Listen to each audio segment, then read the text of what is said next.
Республики Северного Кавказа сохраняют за собой лидерство по рождаемости и долголетию, отметил премьер, открывая заседание. Но при этом проблемой остается младенческая смертность, которая хоть и снизилась на 14%, но ее показатели в 1,5 раза выше, чем в целом по стране. Просто наблюдения детей медицинскими работниками недостаточно. Необходимо принять все меры по коренному улучшению этой ситуации. Обсудим, что можно еще сделать дополнительно с учетом того, что в округе пока не хватает специалистов, педиатров, детских онкологов, психиатров, тезиатров, кардиологов.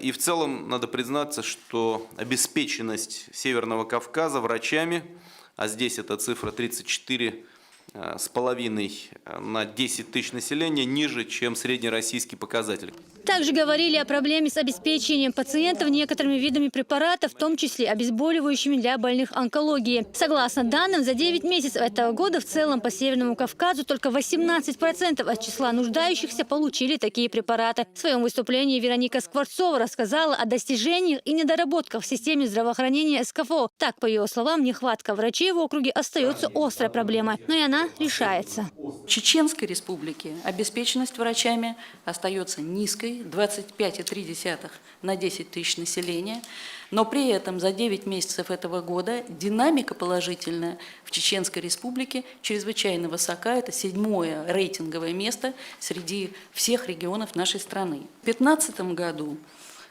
существенно замедлилась реализация программы «Земский доктор», и на 1 ноября заключены договора только в Чеченской республике и Ставропольском крае, что составляет 10% от общей численности запланированного объема по округу.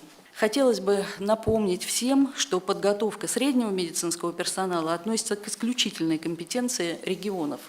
И в Северо-Кавказском федеральном округе 17 работает медицинских колледжей и училищ.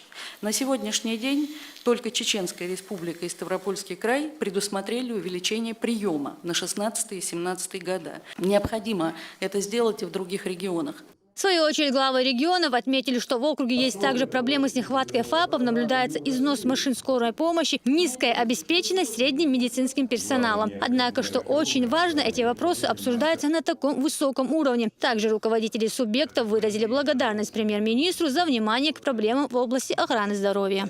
Спасибо, что вы провели в Дагестане, в Кавказе. Мы все свои вопросы обговорили. Вероника Игоревна ручно управляет Министерством здравоохранения. Благодаря ей у нас есть ее замечания, есть результаты. Я думаю, что мы постараемся оправдать доверие, и наши больные и здоровые все будут довольны. Спасибо вам большое. Уже после председатель Народного собрания Республики Дагестан Хизри Шихсаидов провел небольшую экскурсию для делегации из Чечни. Вместе с Рамзаном Кадыровым и Магомедом Даудовым они прошлись по улицам Махачкалы. Также они погостили в доме спикера парламента Братской Республики. Этот дом всегда будет открыт для всех наших братьев из Чечни, потому что его посетил великий сын России и мусульман. То, что он делает для мусульман, мало кому удается делать. Ясмина Гацаева, Ибрагим Налаев при поддержке пресс-службы главы республики. Новости.